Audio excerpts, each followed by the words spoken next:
Hey everybody, get on your painting smocks. We're going to do a shorter painting video because this one I don't know how long it'll be, but when you're painting a piece that already has glaze on it that you can't get off, see, you're going to want to either cover it with a neutral like a white and then paint over that, because you will have friction against your brush and the paint will actually lay a little better. Or do this. Load your brush. Don't be afraid of the paint. You're going to need a little more. And you can see I've done some of it, but see how streaky it is? That's okay. What we're going to do is just lay down the first coat and let it dry. This is not a thick coat. The reason why you thickened the paint on you put a lot more paint on your brush is because it's like ice skating. You are skating on ice skating on a thin layer of water that's created between the blade of your skates and the pond, the ice. The same applies here. You're painting a thin layer above the ceramic that is the glaze. You're creating paint on that glaze. So since your brush is just going to go, number one, slow down. You've got no friction here to slow your stroke. So slow down when you create your stroke. Just slow down and cover it with, I'm using the first coat of blue for the kimono. When you get to your edges, slow down even more. Don't be afraid to take your time.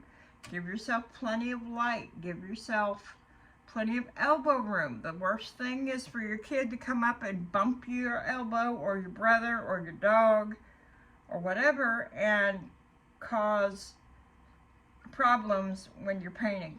It's going to streak, people. It's going to streak bad. This is not the final coat.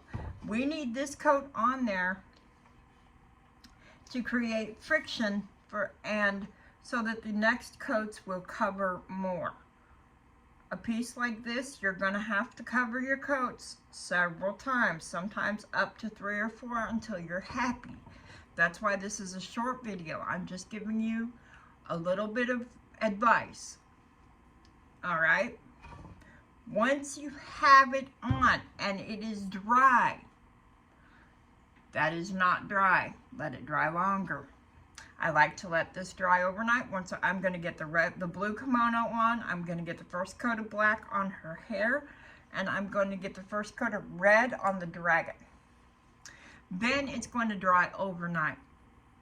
And then we can do the second coats and continue on with the piece.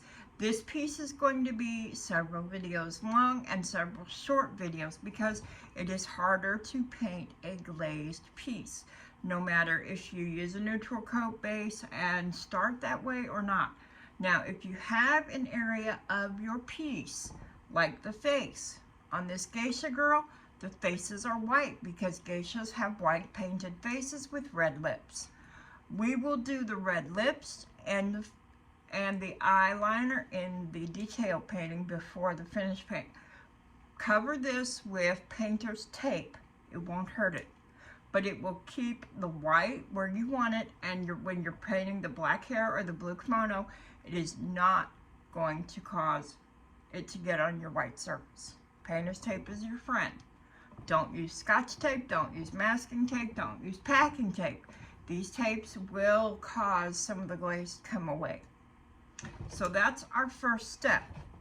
Get your first coat on, whatever colors you want, and then let it dry overnight. I'll see you later for the second step. Have a good evening.